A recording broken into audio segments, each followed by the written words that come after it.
Straight ahead on OC News, the Republican presidential candidates are currently throwing verbal punches at each other in Semi Valley. The GOP debate is underway right now. We'll have details as well as reaction from Cal State Fullerton students. It's a tough commute on the 91 freeway, even worse than usual. That's because several lanes are closed. And a campus tradition is back again this year. Plans are underway for the concert Under the Stars. OC News starts right now.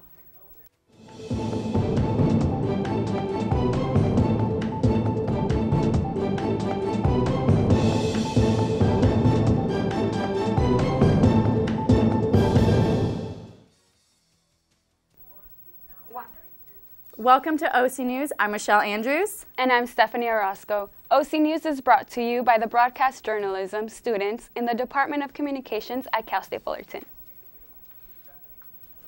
Political action is centered tonight in Simi Valley at the Reagan National Library. The first of two Republican debates is wrapping up, and the main event is just about to start.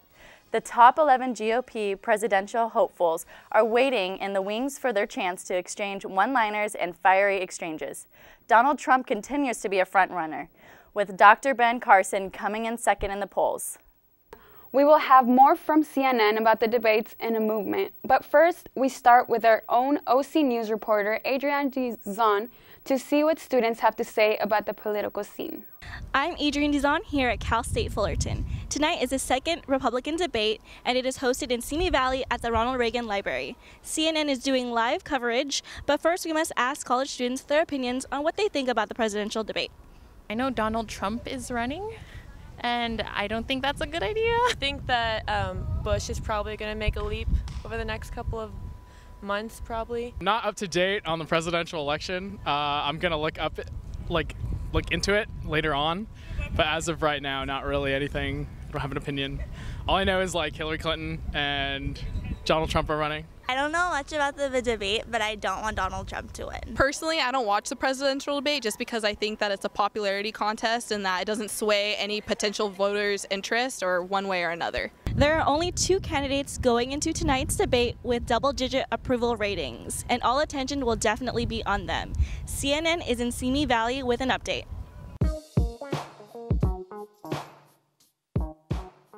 What did you do to prepare this morning? Anything in particular? You know, I look over stuff, but one of the things that I do is I don't watch any television on debate day. You know, my whole life has prepared me for this. How was your hike this morning? How you feeling? Fantastic. Walked about 6 miles up a hill, didn't get bit by a rattlesnake, everything's good. My focus is very much the same as it was in the first debate, which is to continue my positive, optimistic, conservative message. And I honestly believe this country's future can be greater than its history, as great as our history has been, but we're going to have to change the way we're doing things. The idea of America is slipping away. Now is a chance to get the idea of America back. That's what this election's all about. I'm not worried about making a strong impression, you know. You worry about that, you don't make a strong impression. I'm just going to be me. Just be authentic, try to be who you are, let people get a chance to see what kind of leader you'll be to lead this country. Excitement might be a little extreme, but I'm very ready. We've seen you tussling a little bit with Donald Trump in the media spotlight. How are you prepared to handle him tonight? Oh, I think I'll handle him just fine. 5 fraternity members who were involved with the hazing incident that caused Jen's death 2 years ago were charged yesterday for hindering apprehension and providing false information to the law enforcement. Even though a fraternity may have on the books a policy that hazing is, well, first of all, it's illegal, but even if the fraternity has a policy that you're not to engage in hazing, if it's done and if members of the fraternity condone it and allow it to go on, even though it's officially not supposed to, that's improper and it's illegal. And we do want to hold everybody involved accountable, including the fraternity as well. 37 fraternity members will be charged, but the punishments are still pending as investigation continues. The 91 freeway is the main route between Riverside and Orange counties, and the lane closures only add to the congested route. Lanes are expected to reopen by Thursday morning. Going on a quick commercial break, but when we come back, we'll take a look at Southern California's undecisive weather and why is Jon Stewart heading to Washington and why is a 14-year-old being taken out of school in handcuffs.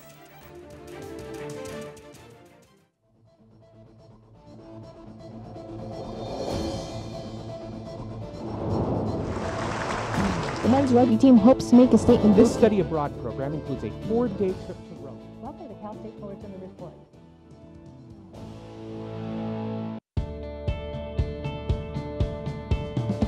It's what powers our journey to reach unimaginable heights.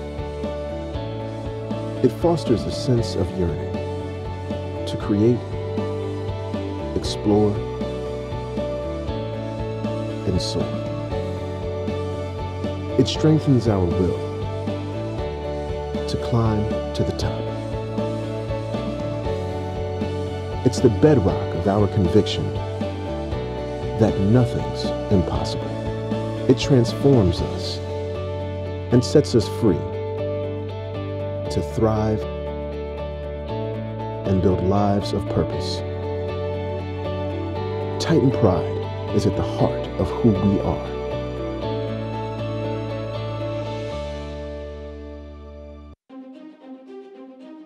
As Titans, we stand tall, showing the way as a leading CSU and a top public university in the West. Titans support community, providing spaces for coming together that add depth to the human experience. Titans celebrate opportunity, holding high our achievement in making education accessible with tuition well below the national average. Titans welcome challenge, responding to the state's evolving workforce needs and driving economic development. Titans embrace diversity, knowing that our differing backgrounds and perspectives strengthen our students. Titans pursue innovation, creating a university that is an emerging national model for empowering students on their way to a degree. Titans reach higher.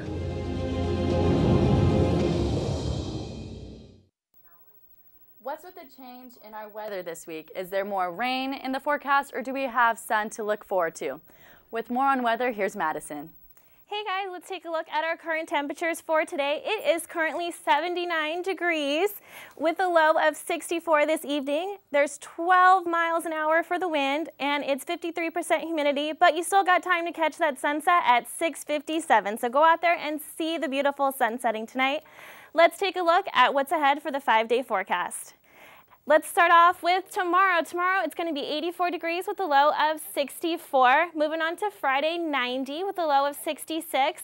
Saturday moving over to 97 with a low of 70. 99 on Sunday with a low of 73. And Monday it's back to being cloudy and gloomy with 95 degrees with a low of 70. Nice sunny weekend for you. Go out and enjoy. Let's take a look at this on a national scale and see how things are heating up. On our west coast we have 60s with high of 70. Middle America, we are experiencing the 80s to 90s, and on the East Coast, it's the hottest in the 80s. Back to you guys. There's a lot of news going on across the country, and now we turn to James Macias to hear more about what to expect and for national and international news. Former Daily Show host Jon Stewart is in Washington today. He joined 9/11 victims, lawmakers, and others at a rally to call on Congress to extend health care benefits for all 9/11 first responders.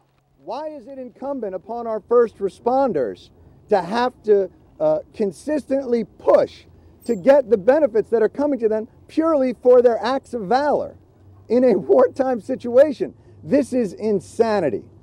Current law, health and monitoring efforts for first responders will expire next month if the law is not extended, and a victim's compensation will come to an end next month if nothing is done. In other news, this is a photo of 14-year-old Ahmad Mohammed being led out of school in handcuffs after showing a teacher a digital clock he made from a pencil box. The invention apparently scared the educator and police were called in. The teen says officers told him he was being arrested for having a fake bomb. A police spokesman says Mohammed told officers the device was a clock, but that they wanted a broader explanation. Police announced today no charges will be filed. The incident led to widespread outrage on social media, with some suggesting that Mohammed was targeted because he's Muslim. Hashtag I Stand With Ahmad is all over Twitter. Celebrities, engineers, journalists, politicians, the nation's education secretary, and companies like 3M have voiced support for Ahmad. Now turning to international news. Crowds of desperate migrants, most fleeing violence in the Middle East, were attacked with tear gas and water cannons today by Hungarian riot police at the country's border with Serbia. This started after a group broke through a barrier to try to enter the European Union. According to the International Organization for Migration, more than 430,000 migrants have fled to Europe so far this year. Many are escaping warfare, terrorism, and poverty from countries such as Syria, Iraq, and Afghanistan. Now back to Michelle. Thank you, James. Now we have Esmeralda with the latest on health. Cigarette brands are being pulled from store shelves and a new warning about antidepressants. That's right, Michelle. Cigarette brands pulled from store shelves. Hello, everyone. First 4 cigarette brands are being pulled from store shelves. All 4 products are made by R.J. Reynolds.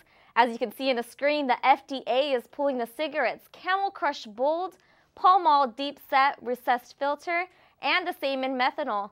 Also, Vantage Tech 13. The FDA says the cigs being banned have different characteristics than the predicate products, and therefore could raise a different set of public health concerns. Now, crime risk rises from young people on antidepressant. Study says those from 15 to 24 taking SSRIs shows that they are more likely to be convicted of a violent crime. Ooh. To those not taking them, popular SSRIs include Prozac and even Serotac. For more information, send me a tweet at EsmeCEE. Thanks for watching. We'll see you soon. More than 1,200 students are coming to Cal State Fullerton. We're going to go with Adrian to see why. After the closure of the Corinthian colleges, Cal State Fullerton has stepped up to assist the nearly 16,000 students that have been displaced because of this controversy. This happened because the U.S. Department Board of Education investigated the company and found that it was using misleading job information to bring in students and recruit them to their colleges. The for-profit college, which included Wyotech and Everest, have now closed their doors and are faced with a $30 million fine, leaving students with no future for a job and with hefty debts. But with the help of Cal State Fullerton education leaders, students are being guided through this tough process. I'm Danielle Cushman, back to you.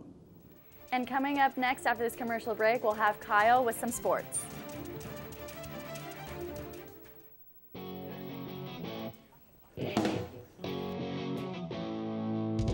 Titan TV is a student-operated facility maintained by students. It's on the Cal State Fullerton campus, and it's a great opportunity for Cal State Fullerton students to get hands-on experience directly in a studio environment. Working with Titan TV puts me in this professional environment. Everyone here is really fun to work with, and everyone just gets along so well. I'm having a great time.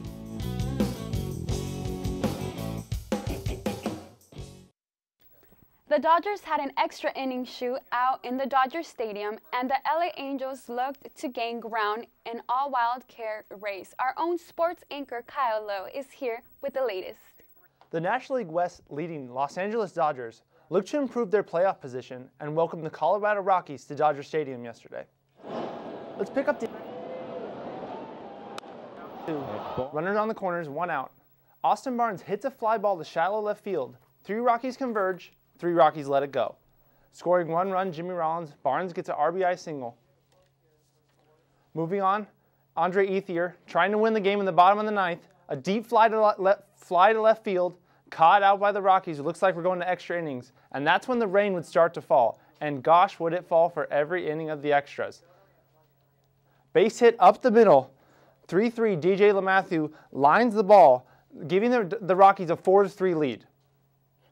But in the bottom of that same inning, the Dodgers would then have Chris Hensley chop one to Nolan Arenado, who would fumble it, scoring the run, tying the game up back at 4.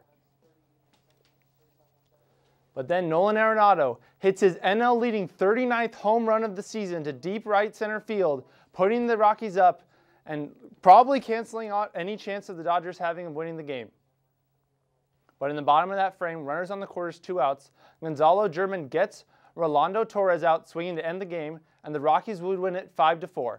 The Dodgers still are safely, though, looking to be able to win the NL West. Now, over to the AL West, where the Angels are trying to increase their chances of catching the AL wild card. Let's take a look at that highlight.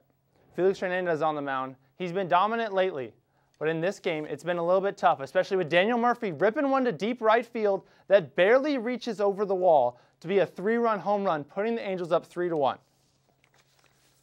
Then later, Franklin Gutierrez rips one to left center field. And for some reason, the Angels can't seem to get the ball in, and Seth Smith scores all the way from first base, cutting the Angels' lead by 1. They would get one back, though, when AL MVP from last season, trying to repeat, Mike Trout hits one to deep center field, a solo shot to give the Angels another run and a little bit of insurance heading into the later innings. Because in the 7th inning, with Franklin Gutierrez up, he would slam one off Fernando Salas into deep left for his own solo home run, trying to show Mike Trout how it's done to get one more run back for the Mariners. That would be it, though, because Seth Smith comes in, strikes out the side, gets the win for the Angels. They're now 3.5 games back of the second wild card spot and looking to be able to make their way into the playoff race. Let's head over to entertainment for some details on Kanye's surprise fashion show and Arnold Schwarzenegger's new gig. Be ready to hear you're terminated on the new season of Celebrity Apprentice. Arnold Schwarzenegger will be taking over for Donald Trump on the upcoming season of Celebrity Apprentice. The show was put on hold after Trump declared he was running for president. NBC is ready for the former California governor to host the new season after calling him the epitome of a global brand in business. Kanye West's infamous interruptions continued at New York's Fashion Week. West interrupted 2 designers' scheduled shows today. West decided to present his Adidas original collection last minute, bumping off Anne Bowen and designer Naeem Khan. Bowen had been inviting the media to her streetwear collection, but was left scrambling to reschedule after Kanye took her venue and models. No word if both designers were left feeling like Taylor Swift at the 2009 MTV Awards. Luckily for Mr. West, daughter North didn't pull a Kanye like she did during his debut fashion show earlier this year. The 2-year-old kept from throwing a tantrum while sitting front row, but she did steal the show by looking adorable in an oversized sweater. And now for some more local entertainment. Here at Cal State Fullerton, a night of Motown music will take over the campus for a concert under the stars. I am here at Cal State Fullerton's intramural fields, where behind me they're setting up for Concert Under the Stars. This is a concert that is put on by our esteemed music program alumni and students. Now we have different sponsors here, ranging from the premier sponsor, which is about $25,000, to the $3,000 sponsors, which is the copper sponsors.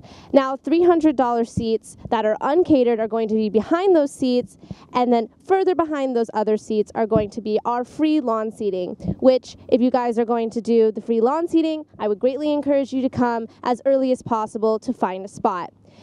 The premier seating is going to be catered by Dickey's Barbecue, but the seats behind them will not be, so bring your own food. This event is happening Saturday, September 15th, and will be opening at 5 p.m. But again, get here as soon as possible. About 1,000 people attend this event per year, so I hope you're one of them. If you want more information, go to fullerton.edu/concert, or you can email at concert@fullerton.edu. Again, this concert is going to be Motown Sounds, which is going to be put on by the Music Association. This is Emily, back to you. That does it for us here at OC News. Make sure to search us under OC News and follow us on Instagram and Facebook. Have a good night, and we'll see you next week.